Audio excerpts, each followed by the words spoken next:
have been in no doubt as to how busy this base now is. Constant operations through day and night by a huge variety of RAF aircraft types. And if you look out now to your right, you can see the RAF Air Mobility Formation celebrating the Skylift theme at the Royal International Air Tattoo 2012 running in. In the lead is the BAC VC-10, an aircraft celebrating this year the 50th anniversary of its maiden flight.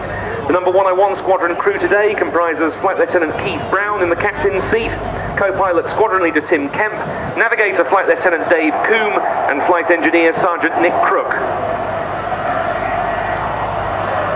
The VC-10, as Spiv mentioned, due for retirement from service in the tanker transport role in 2013, but it remains very much on the front line, currently serving on deployment in Afghanistan, stationed in the Falklands.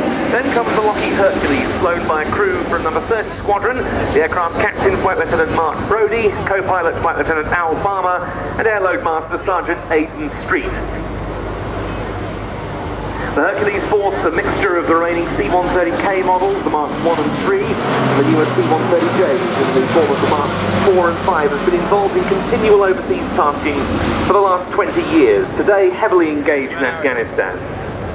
Third up, the Lockheed TriStar from number 216 Squadron, another tanker transport type slated for replacement in the coming years. Captained today by Squadron Leader Steve Pollard, joined by co-pilot Flight Lieutenant James Corbin, Flight Sergeant Neil Charlton as flight engineer, and Flight Sergeant Carl Temple as airload master. The new workhorse of the RAF Air Mobility fleet, now the Boeing C-59 Squadron. From an initial fleet of 4 leased aircraft, the first of which was delivered in 2001, the C-17 force has expanded to 8, now RAF owned outright, the 8th having just been delivered this May, combining tactical and strategic transport activities, improved and outstanding assets. The crew today, headed by aircraft captain Flight Lieutenant Chris Knight, with co-pilot Flight Lieutenant Annabelle Bacon, and by number 10 Squadron, from which comes the aircraft captain Flight Lieutenant Reg Armeniu, joined today by co-pilot Flight Lieutenant James Davies and mission systems operator Flight Lieutenant Steve Sansford. 14 of these aircraft are being provided to the RAF under a contract with the Air Tanker Consortium. And following them in, test pilots Ed Strongman and Antlers. That's the name it'll carry when it enters RAF service.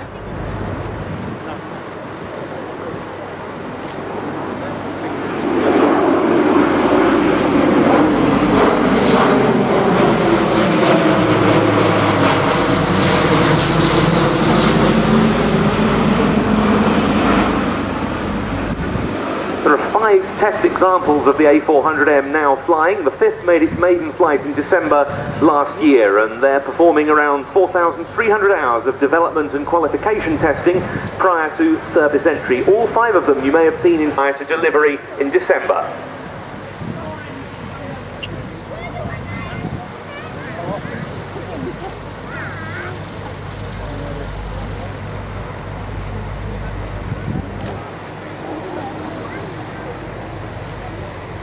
This is the immense service.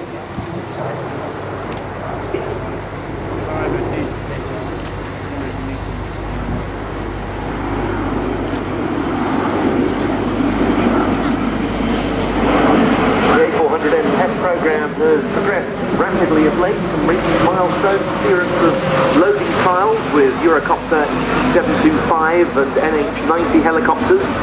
It's done unpaved strip landing trials at Cottbus in Germany, which were cut short by soft ground, high altitude testing in Bolivia, and refueling trials with an A330 MRTT.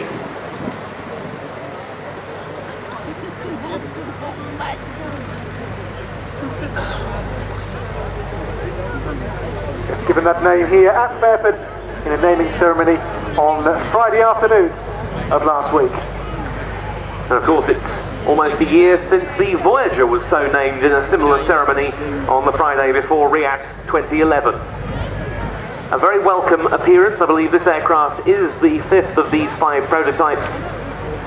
Ed Strongman and Anthony Flynn bringing it into land.